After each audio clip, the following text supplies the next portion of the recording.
You might not have as much control over your weight as you might think. Keep watching to find out what I'm talking about. Hey guys, welcome back to my channel. If you're new, I'm Melissa and I'm a dietitian, and we talk about food and nutrition and all that fun stuff here on my channel. So if you like that, make sure you're subscribed. Today we are talking about set point theory, and set point theory is something that I heard about for the first time, I think when I was reading Health at Every Size, which if you've not read Health at Every Size, I highly recommend you do. I will leave a link to it down below, as well as Intuitive Eating. They also talk about it in that book. So yeah, that's where I learned about this, and honestly when I learned about it, it just made so much sense to me. You know, as a dietitian, we're taught all these things and weight loss is a big part of it, but you constantly see over and over that evidence that diets don't work. Sometimes as a dietitian, it feels kind of discouraging and also like not great to be like helping people lose weight when you know it's not actually gonna work. So when I learned about Health at Every Size and Intuitive Eating and set point theory, it kind of all like clicked for me, and I realized, you know, there's a way to help people be healthier that doesn't involve weight loss, and set point theory is kind of at the center of that.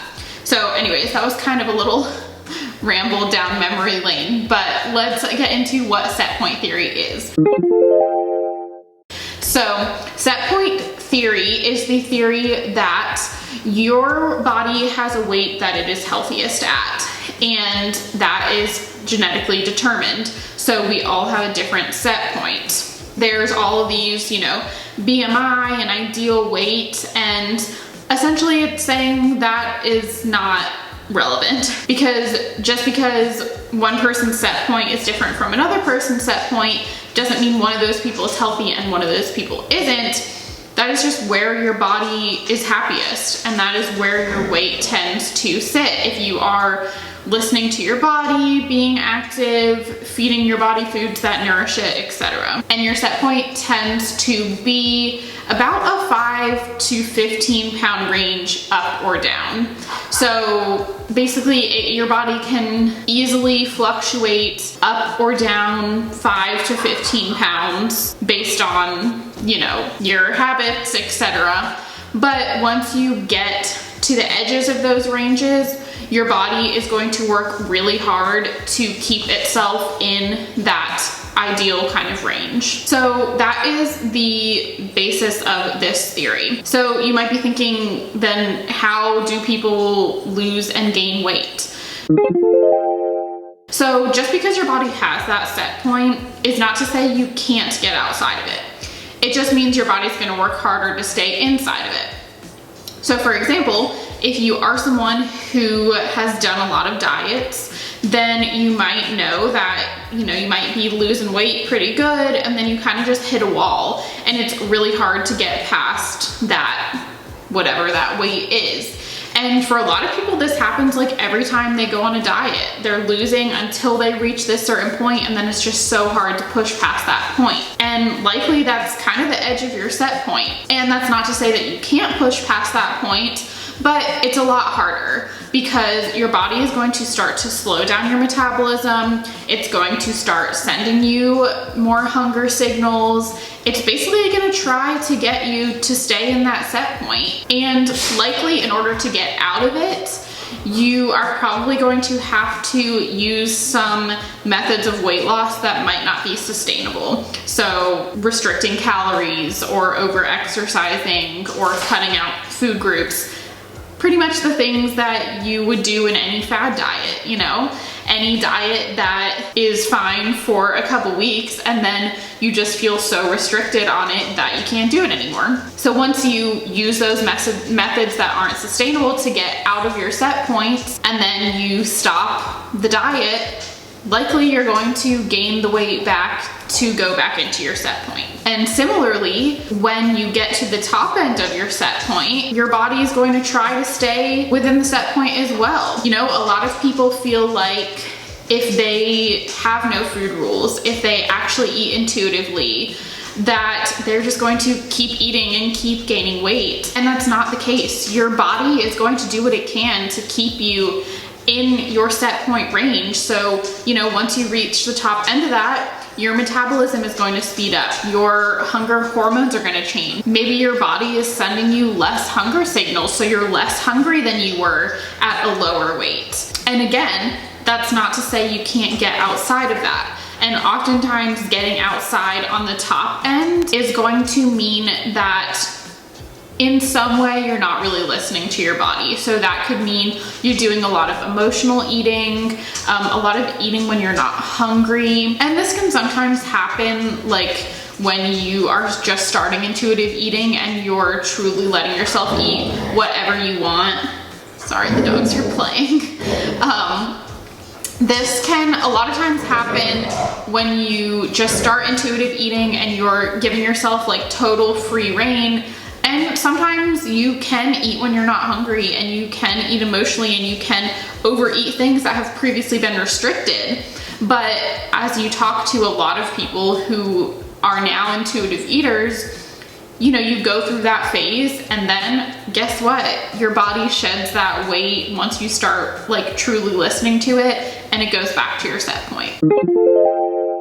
So one big question that unfortunately we don't like truly have an answer to is, can your set point change throughout your life? And well, we do know, yes, it can. And really the only thing that's like proven scientifically is that your set point can increase likely as you age. And a lot of times that does have to do with hormones, especially as women. So likely as we age, your set point can go up a little bit. Now, the other two ways that it's possible that your set point can change are not really scientifically proven yet, because set point is still kind of, I mean, it's been around for a while, but it's not been like studied very much. Hopefully that is studied a lot more in the near future and we can have like these true answers. But the first thing that is possible is that it's possible you can lower your set point by slow weight loss.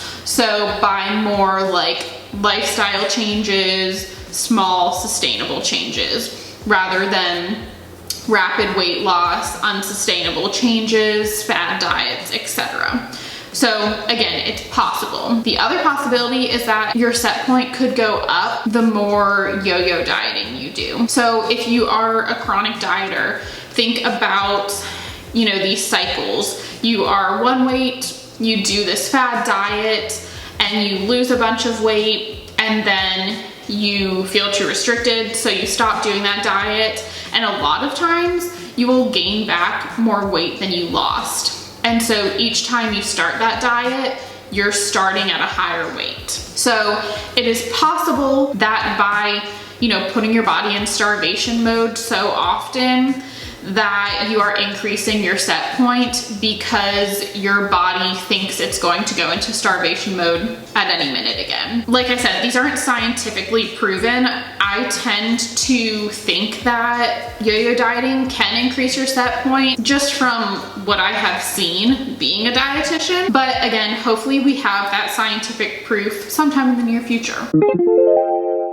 So finally, let's talk about how do you find your set point. And honestly, that really comes down to intuitive eating. You find your set point by listening to your body, eating when you're hungry, stopping eating when you're full, eating the foods that make your body feel good and that your body is craving, moving intuitively in a way that feels good, resting when you need to. Basically, if you are listening to your body and eating foods that nourish you, you're probably at your set point. And think about people in your life who eat regularly, who don't have a poor relationship with food or don't chronically diet. Likely they've been about the same weight for many, many years. And that's a really good example of someone who is at their set point. and maybe they'll gain a little, maybe they'll lose a little, but it's never extreme because they're not taking extreme measures one way or the other. They're just listening to their body. All right, so that is all I have on set point today. I hope that you learned something in this video if you've never heard of set point or if you were wondering what it was. If you do have any other questions about set point theory, then please leave them in the comments down below. I'll also link any videos I have on intuitive eating or health at every size if you are interested in watching those after this, if you want to get a little deeper into it. So yeah, that is all I have for today. If you liked this video, give it a thumbs up, subscribe if you have not already, and I will see you in the next one. Bye.